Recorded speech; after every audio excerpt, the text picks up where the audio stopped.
Bonjour, aujourd'hui on va parler de l'homologation d'un mandat de protection de façon simplifiée. Qu'est-ce qu'un mandat de protection d'abord? C'est aussi appelé un mandat d'inaptitude. C'est un document officiel que vous rédigez alors que vous êtes apte pour désigner quelqu'un qui prendra soin de vos biens et de votre personne une fois que vous deviendrez inapte. J'en conviens, parler d'inaptitude, c'est pas un sujet jojo, mais en même temps, il faut être prévoyant. C'est quand même pas banal. On donne la responsabilité à une personne de prendre des décisions à notre place, de gérer tout notre patrimoine. Donc, c'est vraiment pas un geste qui est à prendre à la légère. Alors, vaut mieux être prévoyant, même si c'est un sujet qui est un peu délicat. Voilà, maintenant je m'adresse aux mandataires. Alors, quand vous êtes désigné comme mandataire dans un mandat, c'est à vous de faire la procédure pour homologuer le mandat de protection. Vous pouvez le faire. Généralement, les gens le font avec un notaire ou le font par eux-mêmes tout simplement. Donc, il y a deux documents importants que vous devez aller chercher. Le premier document, c'est l'évaluation médicale. L'évaluation médicale, là où on va voir apparaître l'inaptitude, c'est effectivement, il y a une inaptitude dans la situation. On va voir le diagnostic médical, etc. Le deuxième document, c'est l'évaluation psychosociale.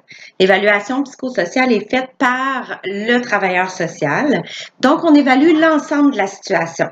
D'abord, évidemment, on rencontre la personne pour voir ses capacités et ses incapacités. En fait, on évalue aussi à quel point l'inaptitude a un impact dans sa vie quotidienne. Est-ce qu'elle est capable de prendre des décisions? Est-ce qu'elle prend les bonnes décisions pour elle? On évalue aussi les relations, donc principalement entre le mandataire et le mandant. C'est sûr que comme travailleurs sociaux, on est très sensible aux situations d'abus ou de maltraitance. Donc, évidemment, ça va teinter nos recommandations à la fin. Dans le fond, dans les options que vous avez, vous pouvez aller soit vers un travailleur social du réseau public, du CLSC de votre secteur ou du CIUS de votre secteur. Selon mes informations, bon, c'est entre 6 mois et 1 an d'attente. Toutefois, bon, c'est gratuit. Si toutefois vous êtes plus pressé et que les démarches doivent se faire en accéléré, vous pouvez aussi communiquer avec un travailleur social privé. Les coûts se situent entre 700 et 1200 dollars à peu près pour une évaluation standard. C'est certain que si le travailleur social a à se présenter plusieurs fois parce qu'il y a une situation de conflit dans la famille, par exemple, bon, les prix pourraient changer. Une fois que vous avez les deux évaluations en main, dans le fond, vous présentez ça à la cour et là, le tribunal rendra un jugement qui vous confiera ou non les rôles et responsabilités que le mandant vous a confiés dans le mandat de protection.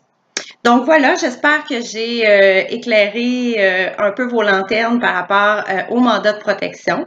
Si vous avez des questions, n'hésitez pas à m'appeler.